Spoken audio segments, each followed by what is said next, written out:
If you and the avoidant both went quiet after the breakup, and it feels like you're coming apart while they seem perfectly fine, here's the verdict. The silence was never equal, but the win is not making them break first. The win is using the silence to stop breaking yourself. On the outside, you're both doing the identical thing, not texting, not calling, holding the line, but inside, you're living in two different rooms. You may be feeling loss first, while they feel relief first. And the dangerous part is this: you'll read their calm as your verdict, proof you never mattered, when their calm is telling you something completely different. So today, I'll do what this channel does. I'll take that silence apart piece by piece, the dread, the relief, the signals that look like a road back, and show you what each side is really feeling underneath it. Not so you can keep waiting for them to crack, but so you can stop measuring your worth by who reaches for the door first. Let me start by proving I understand what this actually feels like from your side. When the messages stop, your nervous system doesn't register peace, it registers a missing person. The quiet isn't quiet, it's a fire alarm with no fire, going off in a building you can't leave. You check the phone, you check it again, you watch to see if they've viewed your story. You reread old conversations like case files, hunting for the line where it went wrong, or the line that proves they meant it. You write the message, delete it, write it again, and underneath all of it sits one humiliating thought: I'm the only one bleeding. They're fine. They moved on in a weekend. None of that is weakness, and none of it makes you too much. But I know the voice in your head says otherwise. It calls you obsessive, undignified, a person with no self-control. That's the witness this whole case keeps putting on the stand. The version of you that says, look how pathetic you're being, and that witness is lying about what it sees. Those aren't random compulsions, they're protest behaviors, the oldest move your body knows. When a bond that meant safety goes quiet, the alarm doesn't sit politely and wait. It pushes you to close the distance before the connection disappears for good. The checking, the drafting, the rereading, that's not a character flaw. That's a survival circuit doing exactly what it was built to do. So let me separate two things the shame keeps gluing together. Wanting to break the silence is not the failure. The urge is human. There is nothing undignified about a body trying to end uncertainty. The failure, if there is one, is reaching out with no standard attached, sending the message just to make the feeling stop, handing your dignity to the first moment of panic and asking it to make your decisions for you. You don't have to kill the urge. Before we go any further, if this is already speaking to the place you're in right now, take a second to like the video, subscribe to the channel, and leave a comment below. Tell me what the hardest part of mutual no contact is for you right now. Not reaching out, not knowing what they feel, or realizing they expected you to keep waiting. It helps this case reach the next person sitting in the same silence, trying not to send the message, trying not to check, trying to remember that no contact is not cruelty. It is what happens when you finally stop abandoning yourself. You have to stop letting it sign decisions on your behalf. Now here's the first piece of evidence, and it's the one that changes everything. Picture a split screen. On your side, scanning, dread, the sense that the floor has disappeared from under a step you were sure was there. On theirs, a long exhale, their shoulders coming down for the first time in weeks. Because for the avoidant, closeness had slowly turned into a standing demand they could never quite meet. Be near, explain yourself, reassure me, stay. And whether those needs were reasonable or not, their system didn't experience them as connection anymore. It experienced them as pressure, so when the contact stops, the pressure stops with it. Their system reads distance as safety, yours reads it as danger. Same event, opposite verdict. And listen to the two monologues running underneath that silence, because they sound nothing alike. In their head, the script is calm and self-justifying. I made the right call. This is healthier. We wanted different things. This is better for both of us. They may not be lying to themselves on purpose. Distance does quiet the overwhelm, so the calm feels earned. In your head, the script is the opposite. Have I been erased? Are they already with someone else? Was my pain proof I was too much? Did I imagine all of it? Every hour without contact gets filed as fresh evidence that you were forgettable. And here's the trap inside that gap. You hear how certain they sound, even secondhand, even imagined, and you treat their certainty as the truth of what happened. Then you hear how frantic you sound, and you treat your own panic as proof you're the unstable one, the one who got it wrong, the one who loved too hard, the one who ruined it.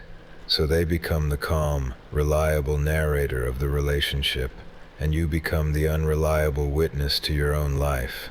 But calm is not the same as correct. Their steadiness is not wisdom about what the two of you were. It's the natural result of distance switching off their alarm while yours is still screaming. Relief is not indifference, but it is not repair either. It only proves that closeness had started to cost them more than they knew how to pay. So don't turn their exhale into your sentence, and don't turn it into your hope, because this is the distinction that ends the waiting. Their feelings and their ability to stay are two different things. The bond may have been completely real. They may have felt things they never said out loud. They may have missed you in ways their pride would never confess. But evidence of feeling is not evidence of capacity. Caring is not the same as staying. Confuse those two, and you end up waiting years for a door that only opens when the room is empty. Keep that line lit, because everything that comes next has to be held against it. Second piece of evidence: relief has a shelf life. The avoidance calm was never freestanding. It ran on a quiet assumption that you'd be the one to close the gap the way you always had. You'd send the first message. You'd soften the distance. You'd carry the whole connection so they never had to lift it. Your reaching was their safety net, the guarantee that access to you was never really at risk. So picture the moment that net disappears. You don't send the message. You don't soften the silence. You don't rescue them from the distance they created. The gap stays open, and for the first time, they're sitting with something they've never had to sit with cleanly before, the possibility that you might not come back to close it. This is where your hope rushes in with the wrong conclusion.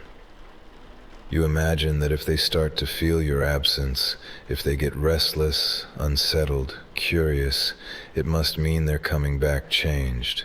It must mean the silence has finally taught them your worth.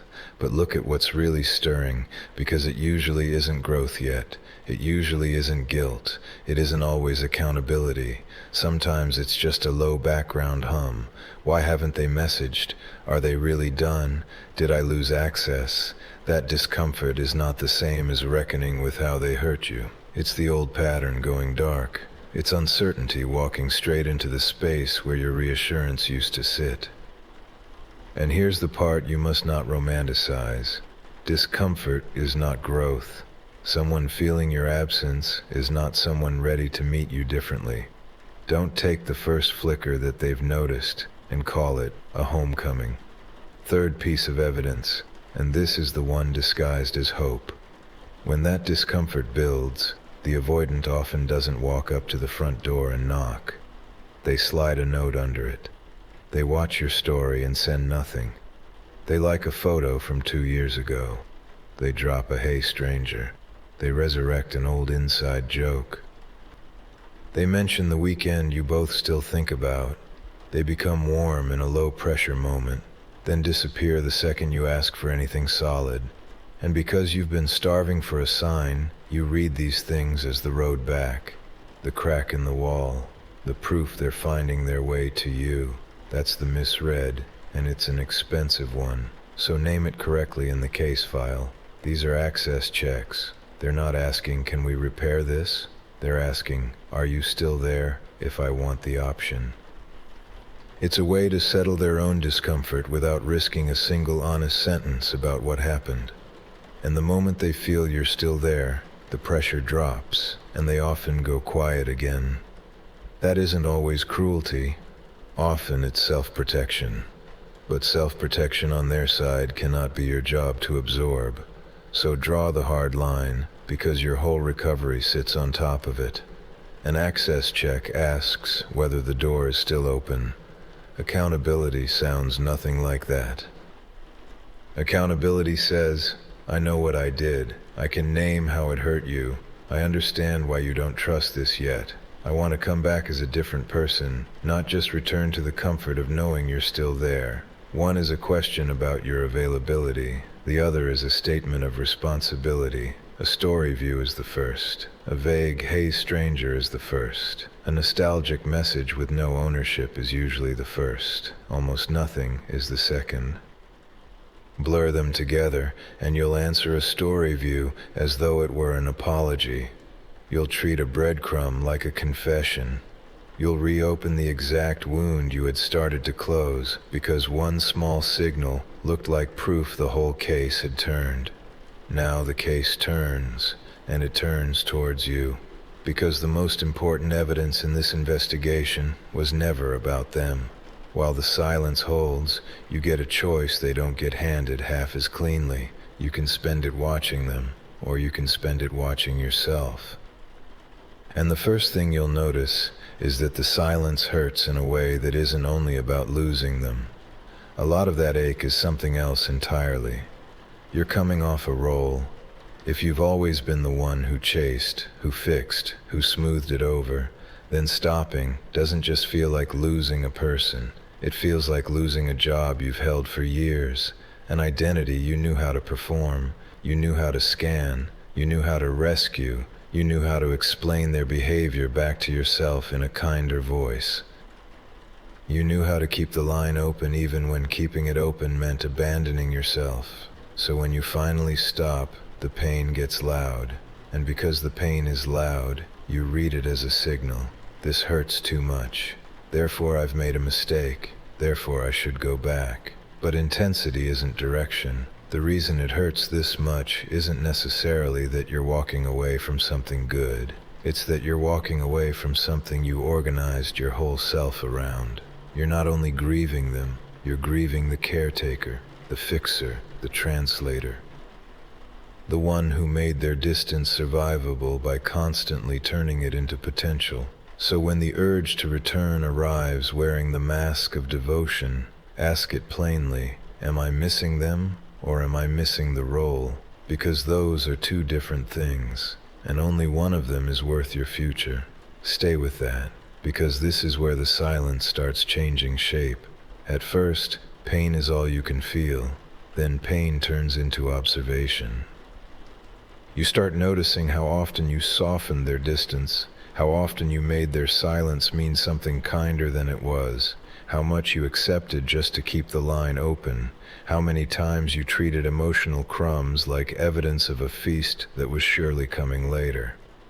Observation turns into clarity, and clarity asks the harder questions, not about their feelings, about yours. Why did you accept so little? Why was their distance your problem to solve? Why did the smallest warmth from them feel more powerful than the consistent pain they caused? Why were you more loyal to who they might one day become than to the person you were becoming while you waited? And out of those questions, something grows that all the chasing never gave you. Self-respect.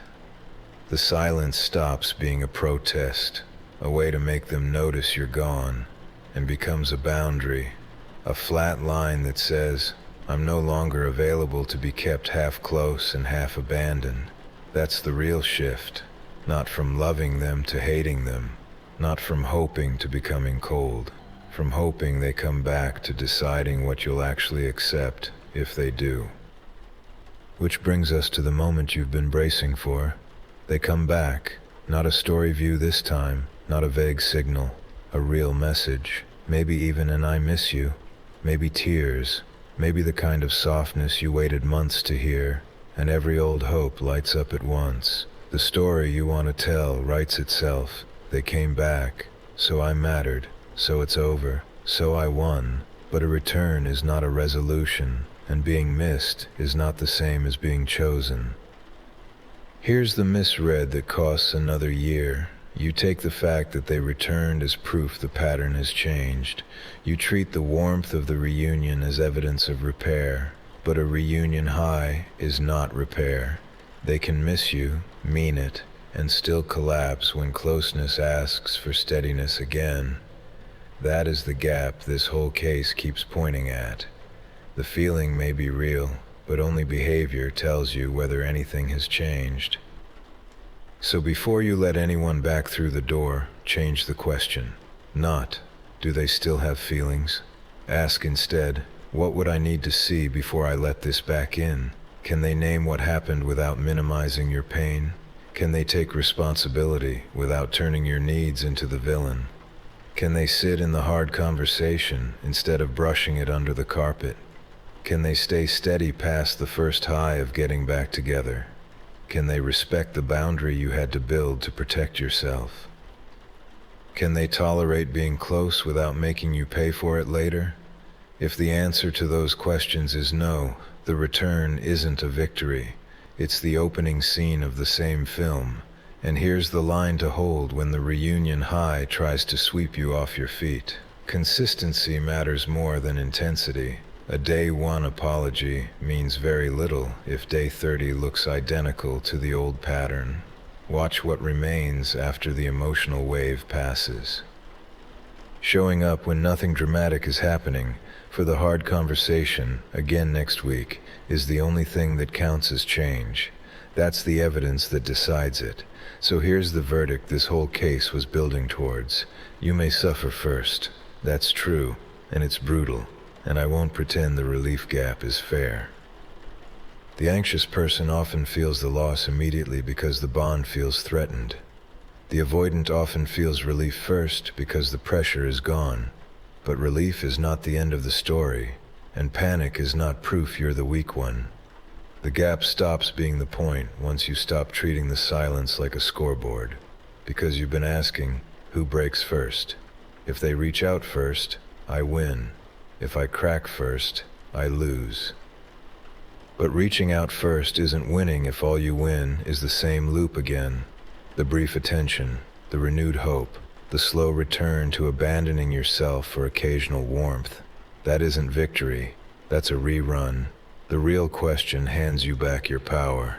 Not who breaks first, who uses the silence to change, who comes out of it steadier, more honest, less available for the exact dynamic that kept hurting them.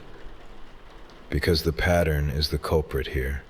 The loop where one reaches and one retreats, each triggering the other in turn. Neither of you has to be the villain for the pattern to be damaging. Neither of you has to be evil for the connection to become unsafe. But the thing that actually bleeds is self-abandonment. The avoidant retreats and survives it. You reach and lose pieces of yourself doing it. So the work was never to make them break. It was to stop being the one who keeps breaking to keep the connection alive. So let me leave you with the 3 findings to carry out the door.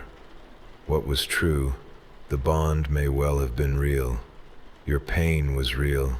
Your longing for closeness was never the flaw.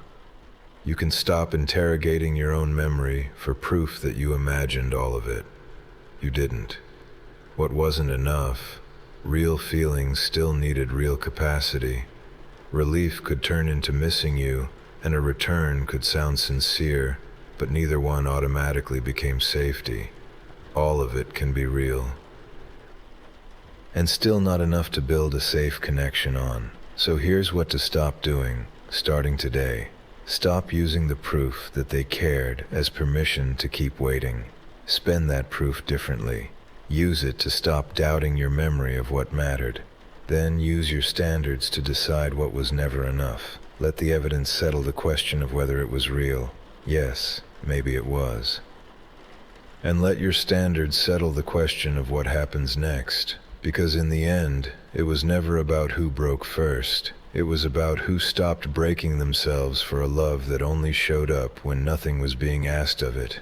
Win that, and it stops mattering whether they ever reach for the door again. because you'll already have walked away from it intact. I have been the relationship detective, and thank you for watching.